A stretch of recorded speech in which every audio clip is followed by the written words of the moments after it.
Boa noite. Está ao ar mais uma edição do Jornal da Capital, veiculado diretamente do Rio de Janeiro, a capital da República. Nessa data, 10 de novembro de 1904, a cidade se vê tomada por manifestações populares contra o governo, em razão da imposição da vacinação obrigatória contra a varíola, em ser adotada pelas autoridades sanitárias lideradas pelo Dr. Oswaldo Cruz. De acordo com as informações provenientes de nossas fontes, a medida de vacinação obrigatória tem causado grande descontentamento entre as camadas populares da cidade. Esse noticiário, portanto, se propõe a trazer os mais recentes desdobramentos dessa crise sanitária e política que afeta profundamente a nossa sociedade. Nesse momento, a nossa equipe de repórteres está distribuída pelos pontos mais críticos da cidade, onde a população tem se rebelado contra as ações do governo federal. Direcionamos nossa atenção para o centro da cidade, onde os primeiros focos de violência surgiram. Boa noite, senhores telespectadores. Fala aqui diretamente da Avenida Central, onde centenas de cidadãos se encontram em pleno protesto contra a imposição da vacinação obrigatória. O clima é de tensão, barricadas foram erguidas, bondes e outros veículos foram derrubados, e os primeiros confrontos com as forças de segurança já foram registrados. Ao meu lado, uma moradora que demonstra profunda indignação com as medidas impostas pelo governo. Senhora, poderia nos relatar o que vem ocorrendo? O que está acontecendo é um desrespeito. Entram em nossas casas sem permissão, quebram portas e ainda querem nos obrigar a tomar uma vacina da qual nada sabemos. Primeiro destruíram nossas moradias por causa das reformas e agora querem nos tratar como se fôssemos criminosos? Onde está a justiça? A senhora faz referência às reformas urbanas conduzidas pelo prefeito Pereira Passos dentro do plano de modernização da capital?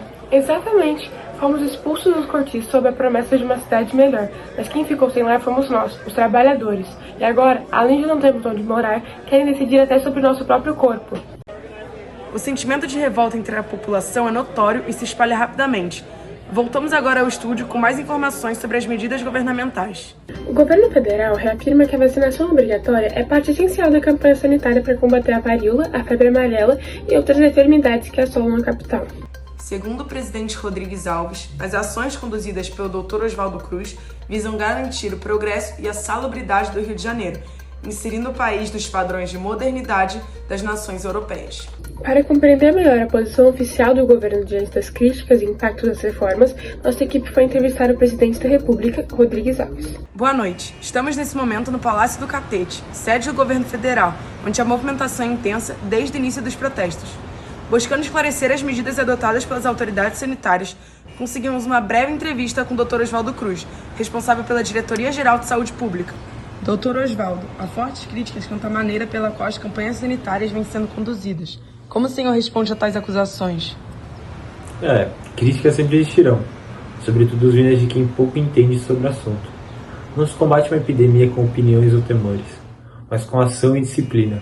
O povo pode se incomodar com o nosso método, mas a verdade é simples. Ou se obedece à ciência, ou se morre pela ignorância. Há também relatos de abusos cometidos pelas brigadas sanitárias durante as operações. O senhor reconhece tais excessos? Excesso? Chama de excesso cumprir o dever? O senhor precisa entrar à força nas casas para eliminar essa doença, e assim seja. A saúde pública não pode depender da vontade de cada cidadão. Não estou aqui para agradar ninguém, mas para salvar a cidade de si mesmo. Bem, após a declaração do Dr. Oswaldo Cruz, fica evidente o quanto a situação sanitária da capital desperta emoções e controvérsias. De fato, as medidas adotadas pelo governo têm causado reações intensas. Senhor presidente Rodrigues Alves, a população tem expressado forte preocupação diante das reformas urbanas e sanitárias implementadas em seu governo. Muitos consideram as medidas necessárias, mas também as veem como excessivamente rigorosas. Como Vossa Excelência avalia essas críticas? Toda grande transformação exige sacrifícios. Rio de Janeiro não poderia permanecer com um foco de doença, atraso e miséria. É dever do Estado conduzir o país ao progresso, ainda que parte da população não entenda as ações que estão sendo tomadas no momento. Mas, Excelência, milhares de famílias foram desalojadas e perderam suas casas em nome dessas reformas. O governo reconhece os impactos sociais causados por esse processo? Compreendo as dificuldades enfrentadas, mas não há progresso sem desconforto. O que hoje é visto como duro, no futuro será um passo necessário para o engrandecimento da nação. Preferimos um breve período de desordem do que um futuro condenado pela estagnação e pela doença. E quanto à vacinação obrigatória, a recente revolta popular mostrou que grande parte da população rejeita essa imposição. O governo pretende rever essa medida? A ciência não pode se curvar à ignorância. A vacinação é uma ferramenta indispensável à modernidade. Se houver equívocos na forma de executá-la, serão corrigidos, mas jamais recuaremos na missão de civilizar a cidade. O Brasil precisa olhar para frente e não para os temores do passado. Agradecemos a Vossa Excelência pela entrevista e pelos esclarecimentos. Encerramos essa edição especial do Jornal da Capital em meio a um cenário de grande turbulência. O país assiste perplexo aos desdobramentos da revolta da vacina, um movimento que expôs as tensões entre o progresso ameaçado pelas autoridades e o sofrimento vivido pelo povo. De um lado, a promessa de uma cidade moderna e livre das doenças.